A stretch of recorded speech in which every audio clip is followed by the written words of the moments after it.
Hello viewers, it's glad to know you're watching your program. It is Economic Insights, and as usual I'm your host, Paul Kingsley.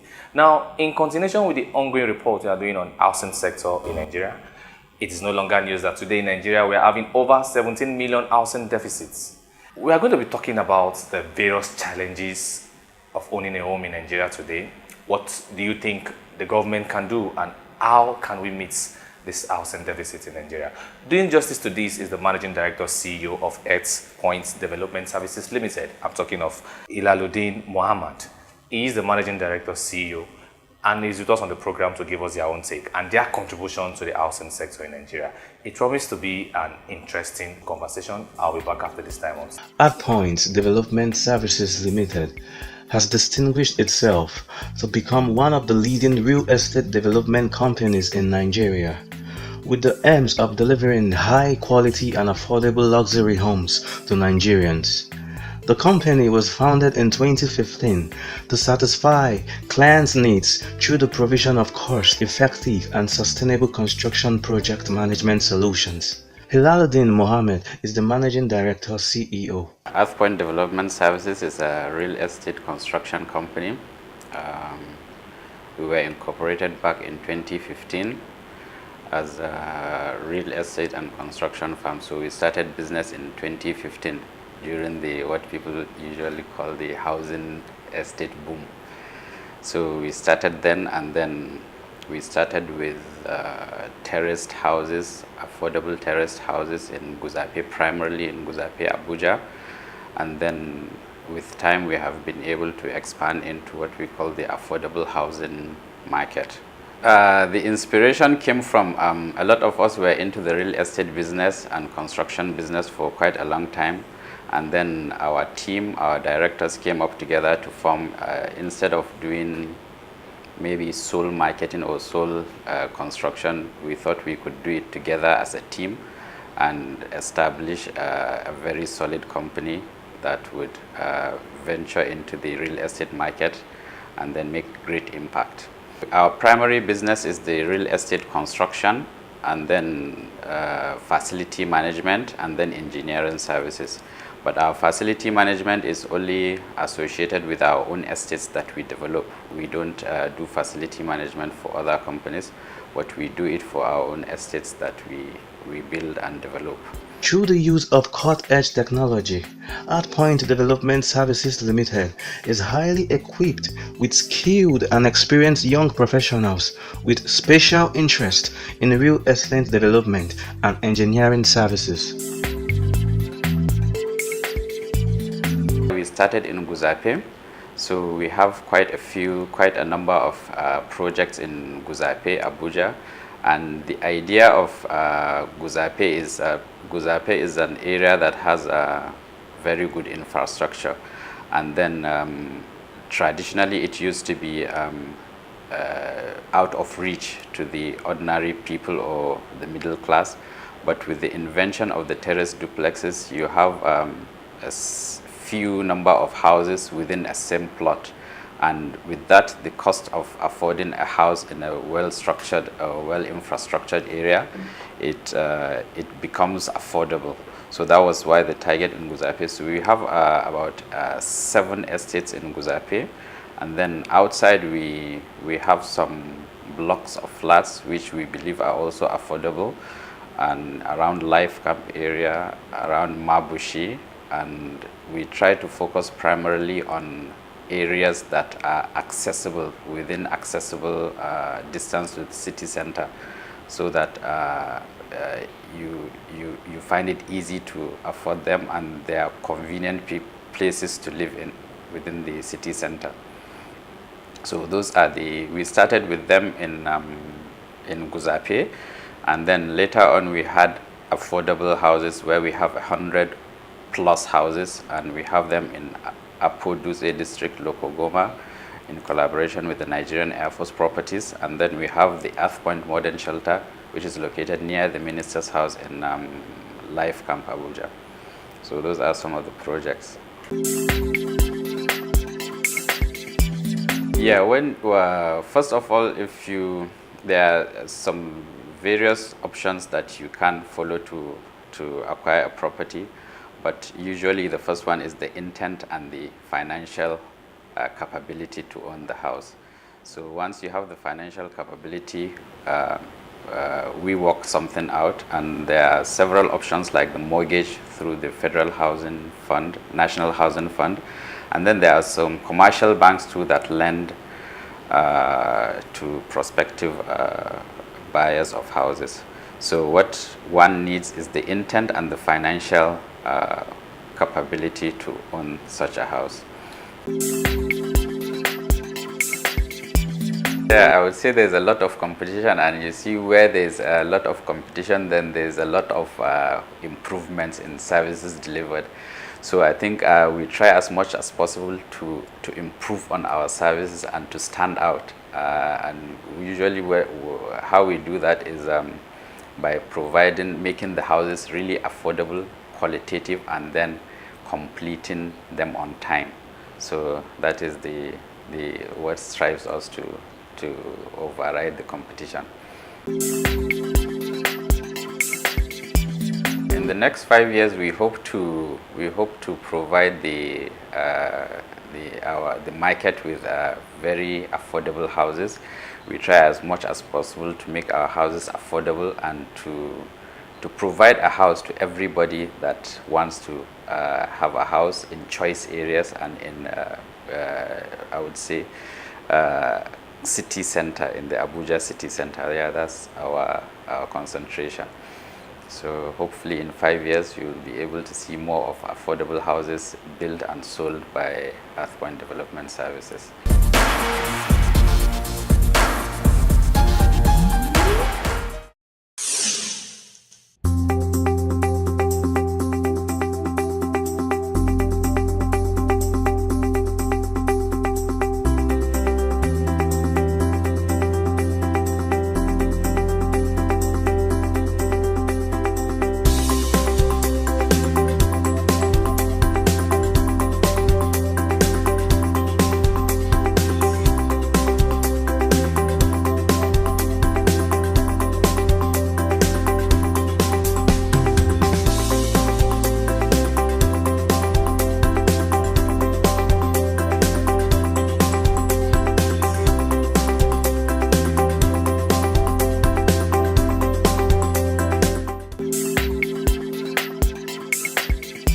There are a lot of challenges. Number one challenge is the let's say access to land.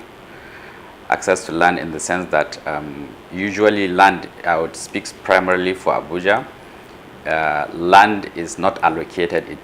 We usually buy land. So the cost of land usually translates to the cost of the building. So that is one of the challenges.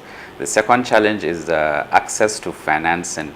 So you see, usually real estate is capital intensive, and you need a lot of financing to start a project and finish it on time. And if you have access to low cost financing, it would really mitigate the cost of housing and in terms of reducing the housing deficit. So right now in Nigeria, I would say access to easy or cheap financing is a difficult thing. I think the banks, we've dealt with a lot of banks, and then they believe there is so much risk in real estate, and that is really a challenge. So even if you get the finance, it comes at a very high cost, which usually translates down to the cost of the houses. And here, the cheaper the houses you have, the more people patronize those or buy the houses.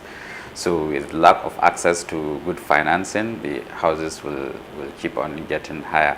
And then there's the lack of infrastructure. You see, when the developer becomes the one that develops the infrastructure of a certain area, it also adds to the cost, and it needs like a huge capital to provide infrastructure and at the same time try to make a little profit out of that. So if there were infrastructure, it would have been easy. Infrastructure, when I say like roads, water, electricity. So most of the time in the estates, we provide those infrastructure, which becomes a very big challenge. So I think those are the three main challenges we have. Yeah, I see. You see, I think probably it's from the word mass housing. Yeah, you see, when you see mass housing, is a developer, once he ventures into a project, is to provide affordable housing. So, but when you say you want to build houses so cheap that all the masses can can get, you need a lot of incentives from the government. Like I mentioned, if there's no infrastructure, where a developer will need to build kilometers of roads where some local governments are supposed to do that, and then he would obviously add that cost of infrastructure to the houses. So there has been so much models with the previous mass housing models that they didn't work. It was agreed at one time that the developers can charge the subscribers infrastructure fees, but then some developers would now collect the infrastructure fee and then would not provide the infrastructure, and people tend to be afraid of giving out that money. So I don't think it's a problem of the developers. It's just that the framework needed for the mass housing project to be successful is not entirely standardized or not entirely appropriate for a developer to venture into that and then make profit and then complete the project. So I believe if government subsidizes a lot of the costs associated with mass housing, then developers would definitely venture into mass housing. We have a few successful mass housing projects that developers have ventured into, and they've become successful. But the bottom line is, if you call it mass housing, then the government has a lot to do in that regard. I'm not saying government alone can handle it, but obviously government can do a lot to mitigate or to reduce that deficit, in the sense that I would give you an example of some of the things. You see, when you say mass housing, a house, obviously, let's give an example of getting a house of less than 5 million naira, for example. So that is possible. There are standards in the building industry that you need to meet, especially in Abuja. You need to meet certain standards because of accidents and frequent collapses of building. You need to meet a standard, and those standards they come at a cost. So government can do a lot, in the sense that if government wants to develop the mass housing sector, like I said, there needs to be compromises, there needs to be subsidies in place for developers to make it attractive to the developers so that they would venture into that. But I believe government can really, it's government that matters in mass housing. It is the government that matters primarily, so not the developers. The developers are there to make businesses and profit, and with enough government subsidies, then the houses can be affordable. I wouldn't say it's working, because you have two kinds of mortgages in Nigeria. That's the National Housing Fund, which is a federal government-backed mortgage system, and then there's the commercial mortgage system. The commercial is too expensive, so I would rather concentrate on the federal mortgage bank system. You see, people do have access to the federal mortgage National Housing Fund, and once you're a contributor, you're eligible to a maximum of 15 million naira.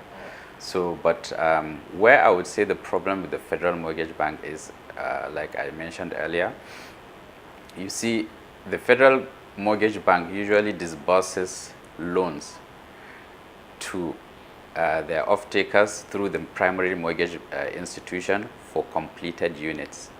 So, for a developer to complete a unit, that means he must have had the money somewhere else, and usually we get the money from a commercial institution.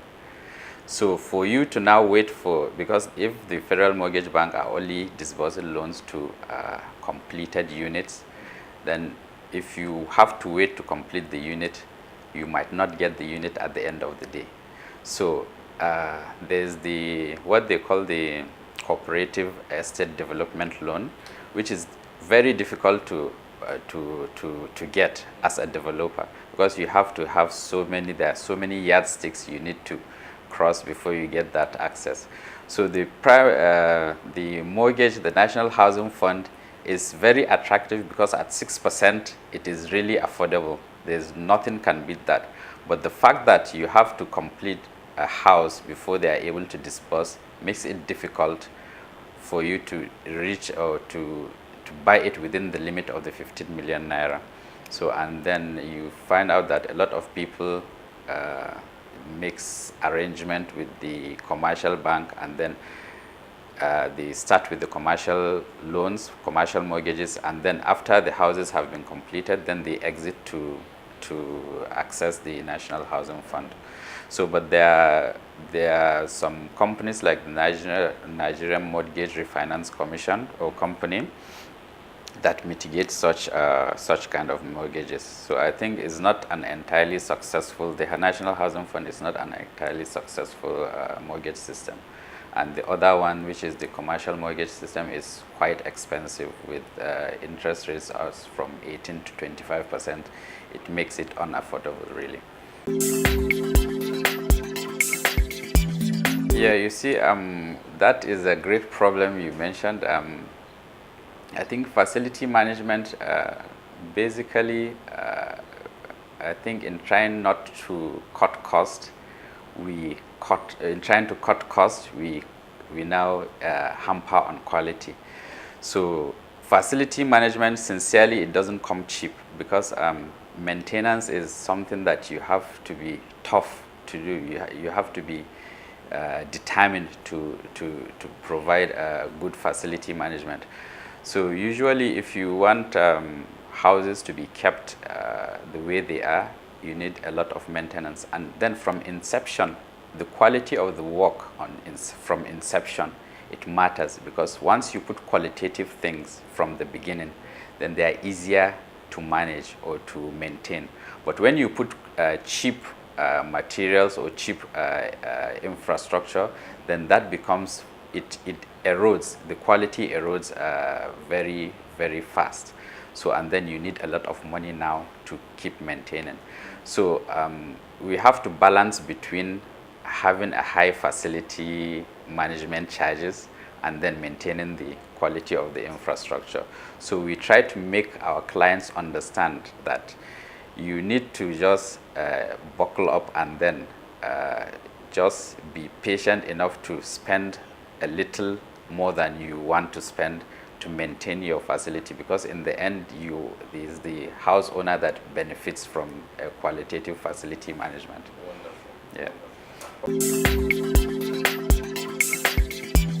I would advise every young Nigerian to be hardworking, because hard work pays. And then usually your dreams do come true, actually, but dreams come true with a lot of hard work and personal effort. So usually you need to soil your hands before you make it to what you want to be, before your dreams come true. So with hard work and patience, I think every dream can come true. Okay, I'm Hilaluddin Muhammad, the MD of Earthpoint Development Services Limited. I am an electrical engineer and a quality assurance engineer as well. And I am from Kano State, and I am happily married with a beautiful daughter. Yeah. Well, we want to say a very big thank you for making our time to be with us out of your busy schedule. We really appreciate your contribution on the program. So Thank you. Very Thank much, you sir. so much. God It's a bless you. pleasure. Thank Thank you.